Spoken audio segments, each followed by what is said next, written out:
well, welcome back to the Inkwell Lounge. Unfortunately for this week, I was not able to get a community interview scheduled. The calendars didn't line up, the stars didn't align, and life happens. So I figured I would still put something out, though, this Friday, just to share something with you. I got some pretty good traction on the video where I showed what I was taking as a content creator in my backpack, the different gear and everything. And then I did a review after of what I found most useful, so you can find links to those here on this video as well. But I wanted to share some of the stuff that I use here at my desk when I'm doing my recordings, my interviews, my content creation stuff, just to give y'all some ideas of things that you can potentially use, you can upgrade to if you're just starting out. This is stuff that I've kind of accumulated over time. I did not go out and buy all of this at the same time. That would be ridiculously expensive because some of this stuff is not the cheapest, but it is really good quality. So I want to go ahead and share some of my gear here. First off, I want to start with some of the kind of the audio stuff. This mic arm is actually a low profile mic arm. I did not like the ones that would kind of come out and come in front of your face and like block, half of your face so you couldn't see it. This one does block me a little bit down at the bottom with the microphone, but it also leaves more room for me to move with my hands and talk with my hands and everything, because I tend to do that. With the one that hung down over my face, I tended to like smack it every once in a while, and it didn't work out very well. So this one's nice and sturdy. It's great. It's got the little cable pass through just to kind of keep things a little bit cleaner. I wish it had it on the second one, on the one in the back. It's got it underneath, but it's kind of weird the way that it goes under and back. But it is nice for cable management, so you don't have a cable just, kind of flopping around on the mic arm over there. All right, so next up, we have the actual microphone that I'm using. This is a Shure MV7. It's the USB one. My model is the one that actually has the other connection, like the regular microphone connection on it. But this one, I just use the USB connection. It actually works better with the software that comes with it. So you can kind of shape the sound a little bit. You can adjust it how you want to. You can change the gain. You can change some of that on the microphone itself. You can see the little, it's facing away from you on the camera, but on the picture, you can see the little dots. So you can actually control the volume. You can mute it. You can do all sorts of stuff. It's a little touch screen that's on the mic. It's pretty nice. It's great quality. I will warn you, a good microphone is not cheap. I think right now this one's sitting at about $230 US. So it's not cheap, but it is really great quality. Shure makes good microphones overall. So if this particular model is not something that you think you would enjoy, go and look at their site. They have stuff, different kinds, lower priced ones that are slightly cheaper. And also keep an eye out on sites like Sweetwater. They have sales all the time. And so sometimes they'll be selling these MV7s or the other similar models for a little bit cheaper than you might find it on, something like Amazon. Next up is these headphones. So I actually got these from work because I work from home. And so they're super light. They're definitely a little plasticky. I wouldn't like bump them around a lot or carry them in a backpack or anything. But they are nice especially for the kind of content that I do, where I'm sitting for an hour or more talking to people, and I don't want something that's like really going to put a lot of pressure on me. The ear pads are cloth, and so that does make it a little bit extra comfortable. It does have a microphone you can see in the picture there that flips down. With the normal software, if you flip it down, it turns it on, and if you flip it back, it mutes it, which is kind of nice. It's pretty nice. And Logitech is always, good quality stuff. They're not going to win any awards for the sound, so don't expect to have like amazing cinematic sound in these things. But they are super nice for just, talking to people and being able to have them, in my ear without it pushing in. And I tried earbuds for a while, and I didn't like those very much. So I like these over the ear ones. But personal preference, obviously. The next one up here is my keyboard that's sitting right in front of me. Again, Logitech. I'm a fan of their stuff. It's always high quality. This is the MX Keys Mini, and you can see it is pretty mini. I like it, without the number pad on the side. It's nice, especially with the limited amount of desk space that I have, and I'll show you my desk after a little bit, to be able to have it to where it's wireless, of course, to where I can move it around if I need to, or set it aside if I need extra desk space. I do have a separate area where I have a playmat and an overhead camera off to the side over here. But to be able to have an open area in front of me if I need to do something else, if I need to, do something with some cards, or keep one of the troves here in front of me and, pick cards out of it, whatever. It's nice to be able to kind of move that around. And it's relatively light. I mean, it's not super light. It's rechargeable. So the batteries are a little hefty in there. But it does, I don't know if you can see it, it does actually light up as well, which is nice. So if I'm, in a lower light situation, I can still see the keyboard pretty easily. Next up is this mouse. It's actually the one that I'm using right now.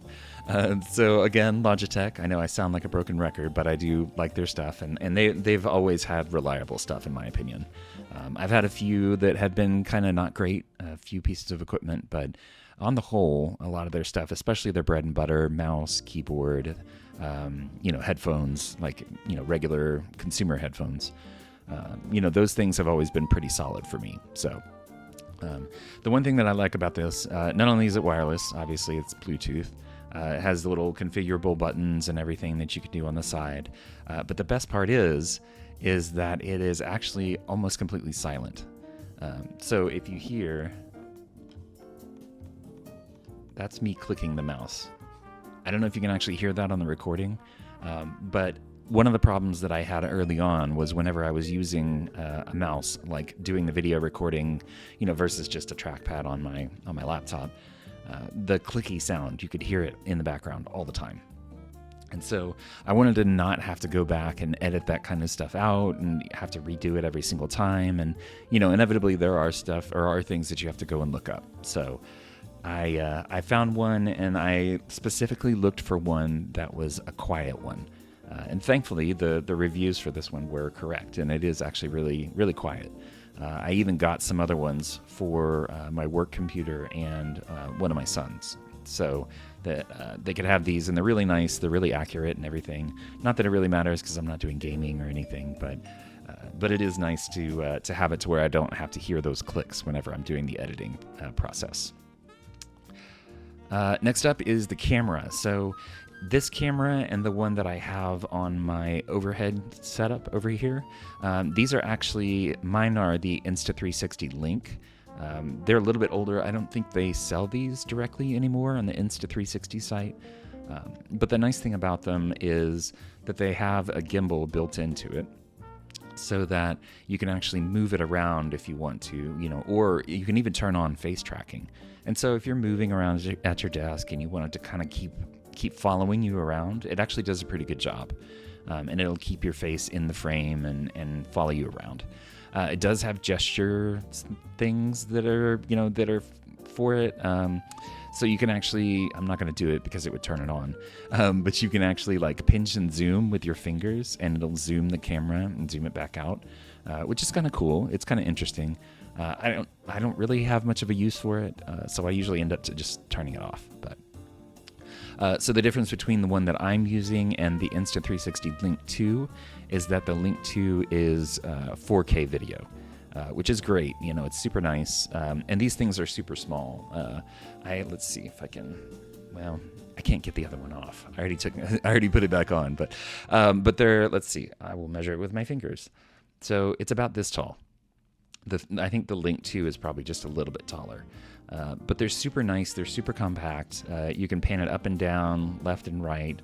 And to be able to kind of customize it as well, you can get into the software that they have, and you can tweak like the white balance and the exposure and colors and everything, so that you can kind of tweak it to what you want and what you want your video to look like all the time. So you don't have to necessarily do quite so much in post-production or anything like that. These are not the cheapest cameras, but they are really great.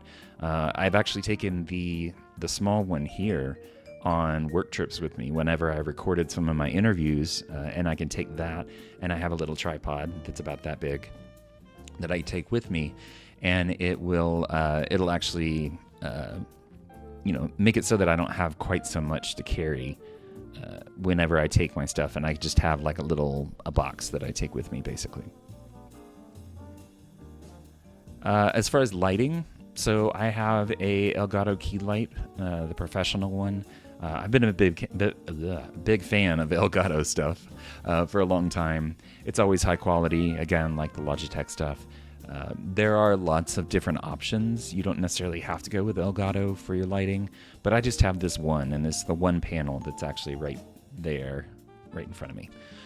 It's slightly off to the side so that I can get a little, different lighting, so it's not just flat on my face. And it would be behind the camera, which would cast a shadow. But yeah, it's just right over there. It's attached to the desk. It's got its own separate power supply. They have an app that you can use to control it that works on your phone or on the PC, or on your actual desktop, laptop thing. So you can kind of customize it. Again, you can change the white balance on it. You can change the brightness, and you can turn it off and on. And if you have a Stream Deck, you can connect it to that. So you can just, hit one button and it turns everything on for you, which is kind of nice. There are a lot cheaper options that are out there. Just be sure that you're getting something that allows the light to be diffused a little bit. This actually has like a panel on it in the front that diffuses all the LEDs, so it's not so harsh on my face. And if you'll notice, I have it up a little higher because I don't want it to reflect on my glasses. You can see it reflecting there. So, I can kind of keep my head at screen level down here, and it works fine. Next up are these LED floodlights. These are the 30-watt ones.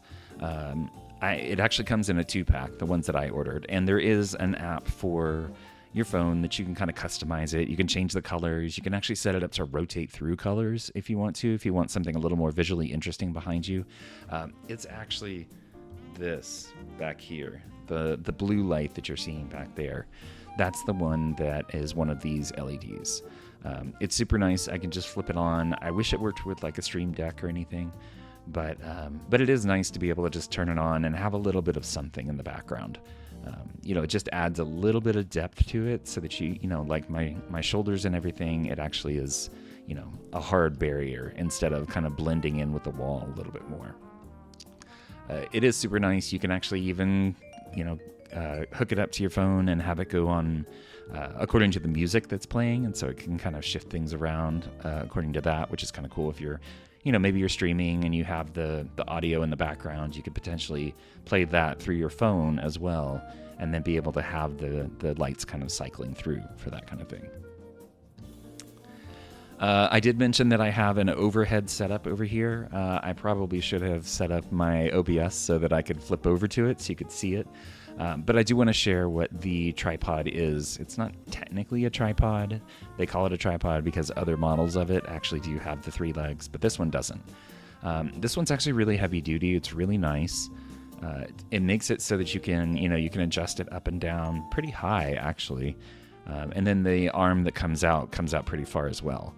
It's really thick. The tubing on it is really thick, so that you can potentially attach other things to it. You can clamp other things around it.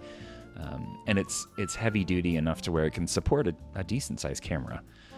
And the base that screws onto the desk is super heavy duty as well. It's all metal, so it's not flimsy. You don't feel like it's going to fall off at any given moment.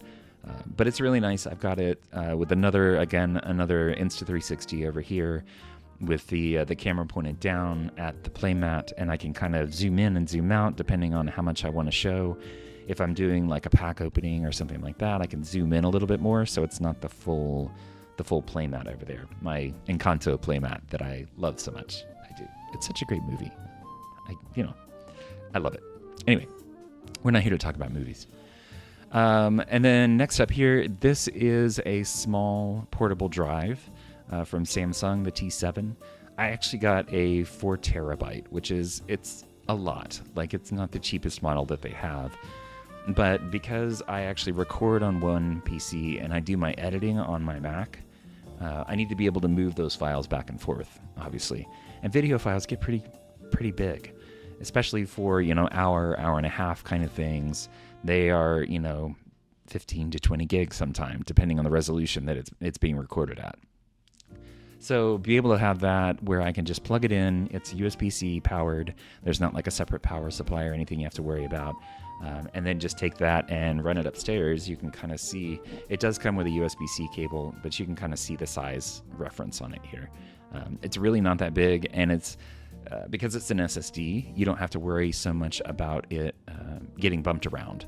You still don't want to really throw it or anything like that, but you can tuck it into a pocket in your bag or something, and it's not going to mess it up like a regular external drive would, where it still has the plates inside of it, and if they get bumped or anything, it scratches those plates and then it's useless. So this one is actually basically a glorified memory card, which is super nice.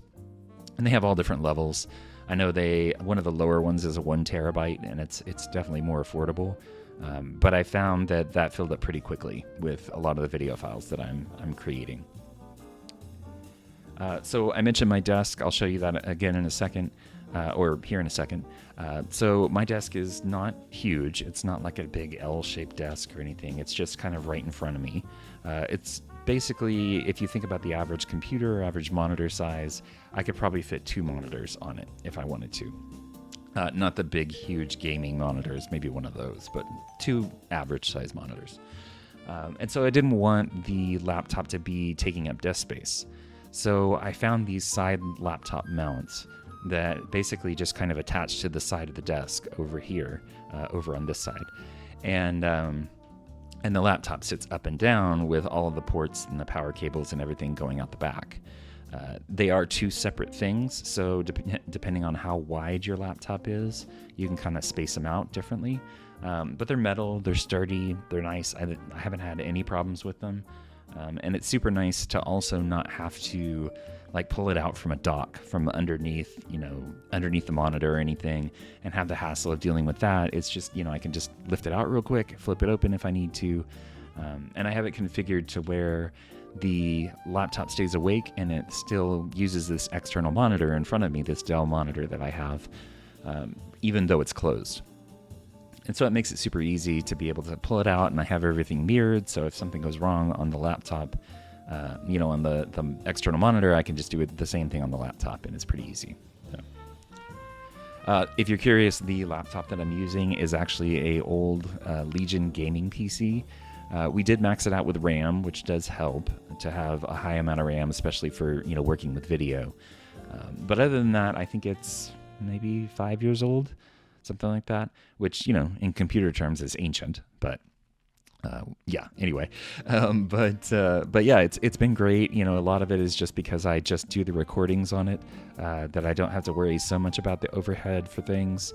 But when I do get a little bit more complicated, like if I do gameplay stuff and I have multiple apps running and I've got Discord going and everything, sometimes it does kind of take a little bit of load, but it seems to handle it pretty well. So that may end up being my next upgrade purchase if I can find something that's only like a year or two old, I guess.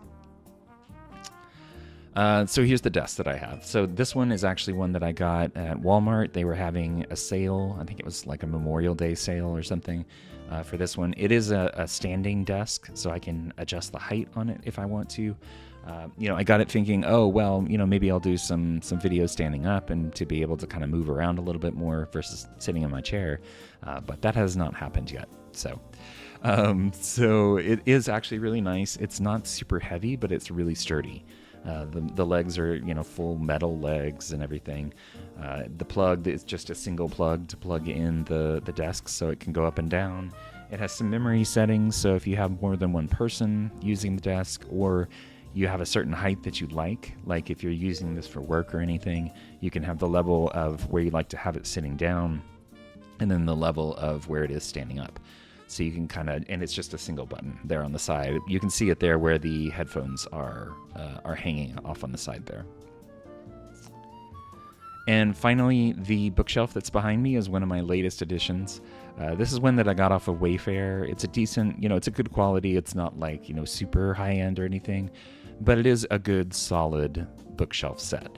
I wanted something that was a little bit different than the usual, just bookshelves and stuff. So it's kind of a little bit more visually interesting, the way that it kind of zigzags back and forth like that. The black pieces are metal. They're not like thick, heavy metal, but they are metal, so that they can definitely support a good amount of weight. So, but yeah, so let's get to the software that I use, last but not least. So, you can see my camera tracking me. Must have turned it on accidentally. So the main thing that I use when I do my recordings is OBS. It is a great piece of software. It is a little intimidating at first. If you have not used any kind of like video editing or video like orchestration kind of thing, it can be a lot. And, if all you want to do is hop in, record videos, and not have to worry about, do I have my audio source right? Do I have to worry about any kind of filters on it? Any of that stuff, there's probably something simpler out there for you. But OBS is nice because it does give you a lot of control, and there are a lot of things you can do with it. Just sitting here and just recording a video is kind of one of the least of the things that it can do. I actually use it whenever I do my interviews. I have it's called a scene. I have a scene where I can pull in the source.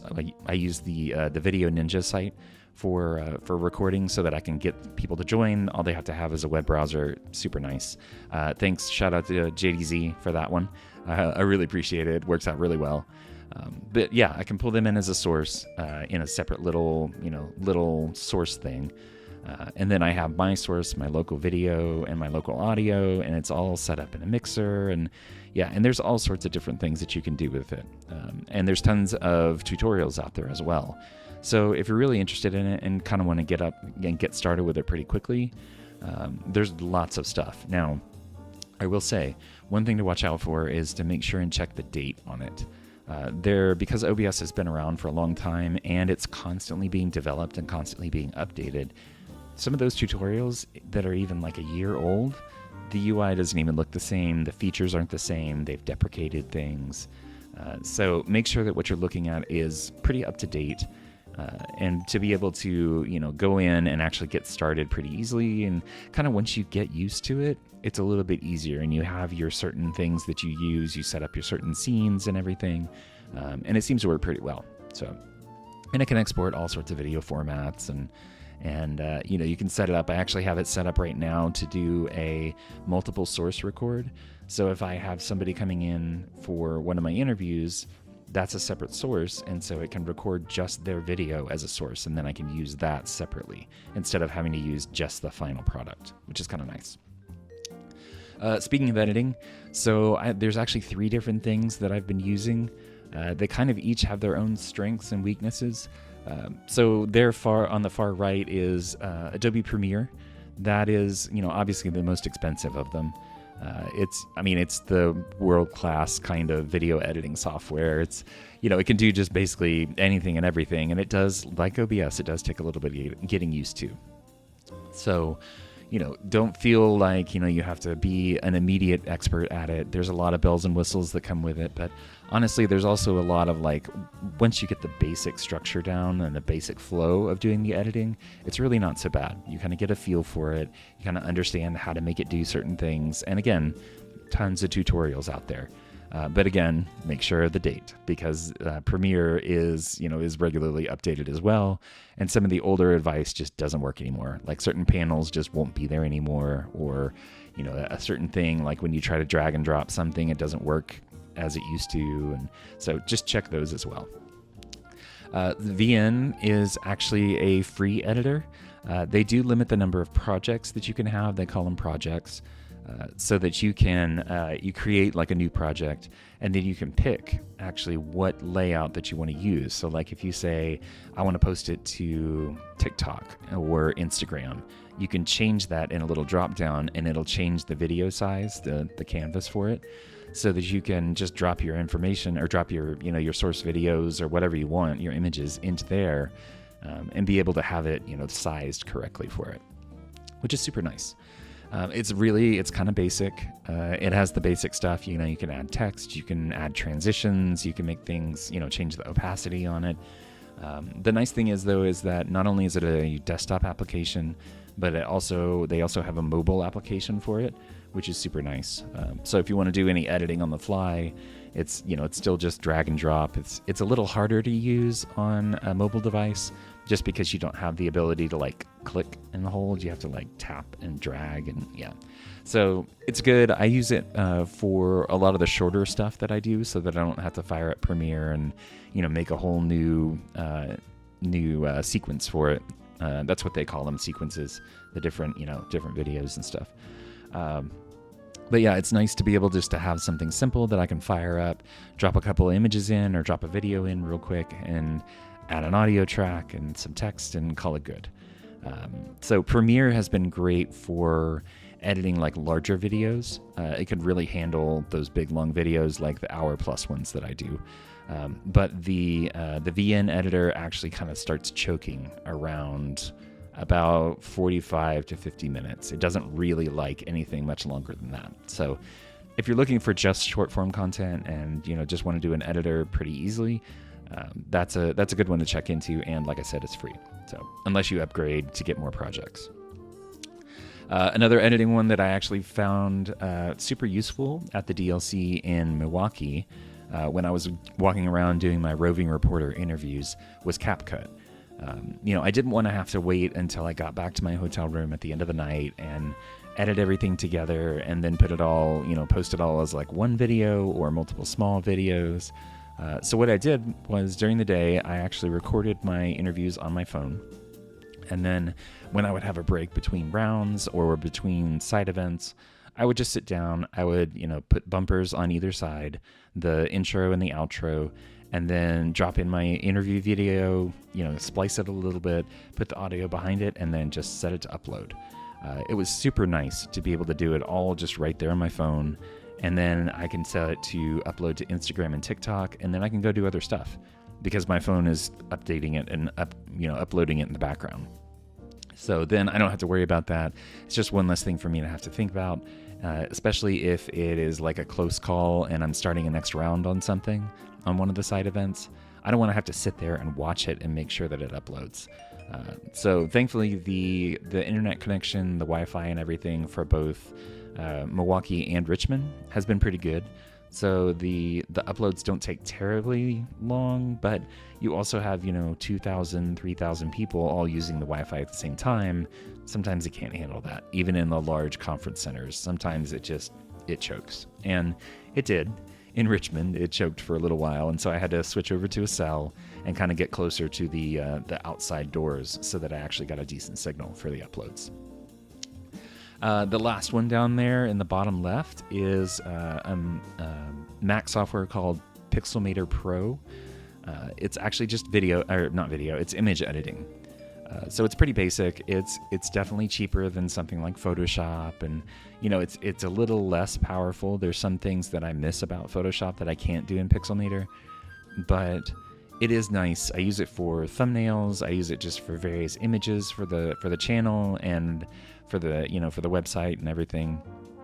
And so it makes it easier to have that as kind of a template, and you just open up the the thumbnail file and you can kind of drop in stuff, and it's a consistent format, and so you don't have to worry about remaking it every single time, because it does support layers, and you can turn on and off layers and make modifications as you see fit. So it's actually pretty nice. It's not free, unfortunately, but it's also not super expensive. So if you have a Mac and you're looking for some kind of image editing software, I would recommend taking a look at it at the very least.